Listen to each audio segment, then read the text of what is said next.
వచ్చేది జగన్ ప్రభుత్వమే. మళ్లీ వైసీపీ గెలుస్తుంది. ఇదే ఆ పార్టీ నేతల ధీమా. జగన్ మళ్లీ సీఎం అవుతారనేది కార్యకర్తల నమ్మకం. అందుకే ఇప్పటి నుంచే అధినేత దృష్టిలో పడేందుకు వైసీపీ నేతలు తమ వంతు ప్రయత్నాలు మొదలుపెట్టారు. జగన్ కి ఏం చేస్తే నచ్చుతుందో అదే పని చేస్తున్నారు.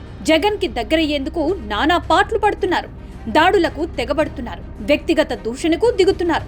అయితే ఇంత ధైర్యం రావడానికి కారణమేంటి? వైసీపీ సైకోలు ఇలా రెచ్చిపోవడానికి కారణాలేంటి అంటే వినిపించే ఒకే సమాధానం తెలుగుదేశం పార్టీ. కూటమి సర్కార్లో ఒకరిద్దరు మంత్రులు, నాయకులు తప్ప వైసీపీ నేతలు చేస్తున్న ఆరోపణలను ఖండిస్తున్న వారే లేరు. బ్లూ మీడియా చేస్తున్న తప్పుడు ప్రచారాన్ని సరిగ్గా అడ్డుకోలేకపోతున్నారు. ఇదే వైసీపీ నేతలకు అలుసుగా మారింది.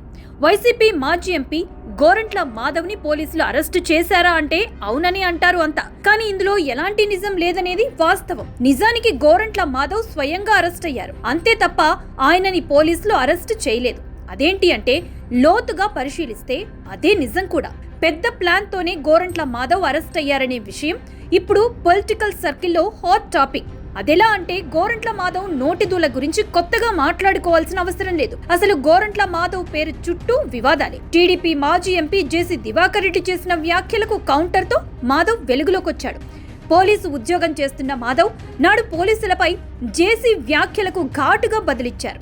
దీంతో గోరంట్ల మాధవ్ పేరు సోషల్ మీడియాలో తెగ మారుమోగింది. చివరికి హిందూపురం ఎంపీ టికెట్ సాధించే వరకు వెళ్ళింది. గోరంట్ల మాధవ్ ఎంపీగా గెలిచిన తర్వాత కూడా తనదైన శైలిలోనే రెచ్చిపోయారు. కియా కార్ల కంపెనీ యాజమాన్యంపై విరుచుకుపడ్డారు. ప్రోటోకాల్ పాటించలేదంటూ బెదిరించారు. అయితే ఈ విషయంపై విమర్శలు వెల్లువెత్తడంతో అలా కాదు, అలా జరగలేదు అంటూ కవర్ చేసుకున్నారు.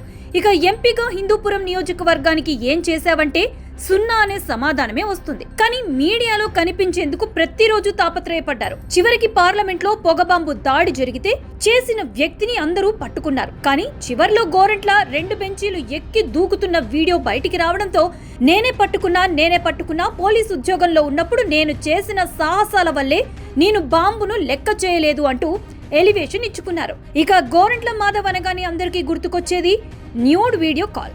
ఒక మహిళతో న్యూడ్ వీడియో కాల్ మాట్లాడుతూ అడ్డంగా దొరికిపోయారు. అయితే నేను కాదు అంటూ గగ్గోలు పెట్టారు. పైగా ఆ వీడియో విషయంలో టీడీపీ నేత చింతకాయల విజయ్ పై కేసు కూడా పెట్టారు. ఇక 2 రోజులుగా గోరంట్ల మాధవ్ ఓ పెద్ద గేమ్ ప్లాన్ తో అడుగులు వేస్తున్నారు. మీసం మెలేసి విధి నిర్వహణలో ఉన్న పోలీసులను దుర్భాషలాడితే నాలుక చీరేస్తానంటూ హెచ్చరించి 2019 ఎన్నికల్లో ఎంపీగా ఛాన్స్ కొట్టేసిన గోరంట్ల మాధవ్ 2024 ఎన్నికల్లో కనీసం సీటు కూడా తెచ్చుకోలేదు. ఎమ్మెల్యేగా టికెట్ కోసం నానా పాట్లు పడుతున్న మాధవ్ వైసీపీ అధినేత జగన్ దృష్టిలో పడేందుకు తెగ ప్రయత్నం చేస్తున్నారు. జగన్ దృష్టిలో పడాలంటే టీడీపీ నేతలను బూతులు తిట్టాలి, దాడులు చేయాలనే సూత్రాన్ని తూచా తప్పకుండా పాటిస్తున్నారు. అందుకే మంత్రి నారా లోకేష్ పై అనుచిత వ్యాఖ్యలు చేశారు. అంతటితో ఆగకుండా పోలీసు కస్టడీలో ఉన్న ఐటీడీపీ కార్యకర్త కిరణ్ పై బహిరంగంగానే దాడికి తెగబడ్డాడు. చివరికి విధి నిర్వహణకు అడ్డుపడిన కేసులో గోరంట్ల మాధవ్ను పోలీసులు అరెస్టు చేశారు. ఇక్కడే ఎన్నో అవమానాలు తలెత్తుతున్నాయి. అసలు కిరణ్ ఏ మార్గంలో వస్తున్నాడో, ఏ వాహనంలో ఉన్నాడు అనే విషయం మాధవ్కి ఎలా తెలుసు? పోలీసు వాహనంలో ఉన్న కిరణ్ ను బయటికి లాగి మరీ దాడి ఎలా చేశారు?